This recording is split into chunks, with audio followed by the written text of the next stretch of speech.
I'm Al Filreis. I'm Anna Safford. And this is ModPoMinute, actually 5 minutes. We're hoping to scratch the surface of a short poem that we like. So let's get started.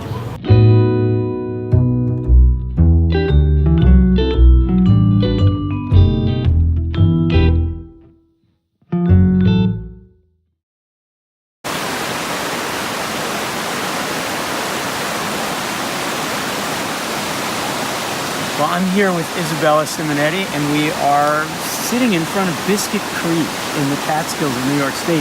And we're talking about a poem called Grue, and we have to say at the beginning that we deliberately didn't look up Grue, or we looked it up and forgot. We have no idea what it means. So we're going to punt on the title, Grue, and I'll read the poem and then we'll talk about it for 5 minutes. Sounds good. Okay. I wear a tie and make a living yelling at children. A phlegmy cathode the size of an oyster crops up on my vocal cords. Just yesterday, I silenced an entire cafeteria with a hay that could pop a balloon at 40 paces. The principal tells me I am finally getting the hang of public education. Poetry, I say to my last period, is language charged to the utmost degree. So what's the setting? Kind of obvious. Cafeteria, public school, Yeah. a teacher. Yeah. And how does this teacher feel about his situation? I assume it's he, but it might not be.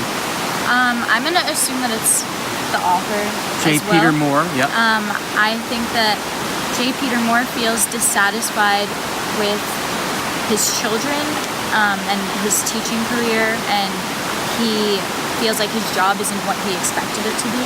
And why would a teacher have to make a living yelling at children? What is this about yelling? I think like the children not being behaved and not being invested in what they're learning, but also being in a setting that's not conducive to learning. So it's a statement on the state of public education. And he shouts in the cafeteria. That hey is kind of understated. Yeah. What was he doing there? It's kind of an obvious question, but Just like trying to get their attention. hey! Yeah. Right. And then, seemingly, he gets commended by the principal for that, Yeah. which is what? For yelling at the children. And the principal says he's finally getting the hang of public education. So this is, I'm sorry, go ahead. No.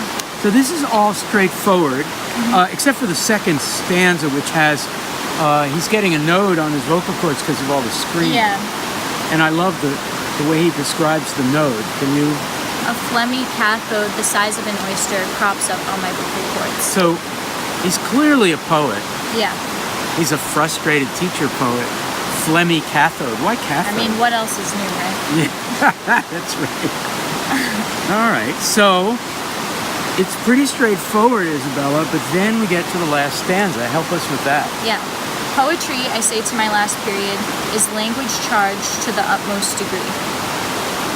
So I think there's the juxtaposition of him yelling at these kids, but then also teaching them poetry to a certain extent, which is quiet. He's not screaming it at them, but it speaks louder than the hey in the cafeteria. Yeah, I think that's really great. It's charged. Yeah. It's language charged. Is the languages of this poem charged? Because if this is poetry, then, and he says poetry is defined by language charge, is this an example of language charge? Uh-oh, that's a question. Yeah, that is a question. I think some stanzas are more charged than others, like in terms of language. Like the second stanza, the phlegmy cathode, that's pretty charged language. Yes. But while the first stanza doesn't use like super intense language, just as I wear a tie and make a living yelling at children, it's saying a lot. And what is charged is this terribly frustrating situation. Yeah. I want to ask you something. We're here for a reason in the middle of the wilderness because you are teaching children about writing, about poetry in this setting. Yeah. And now you're reading this poem. So what does it make you think? I don't feel as upset or disgruntled as J. Peter Moore or whoever the speaker is. And I think it's a gift to be able to teach in this area when we're surrounded by all of this beauty and like spend time with children who are somewhat interested in what I'm teaching them and they want to be here. It's not school, so I think it's different.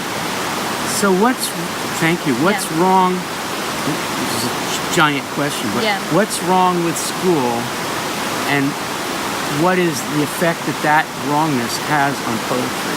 Wow. I think what's wrong with school is that kids don't want to be there.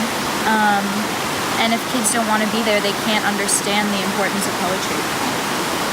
Great. Thank you, Isabella. Yeah, This of was course. fun. All right. If you liked this episode, watch another and subscribe. And join us for ModPo, a free and open course at modpo.org.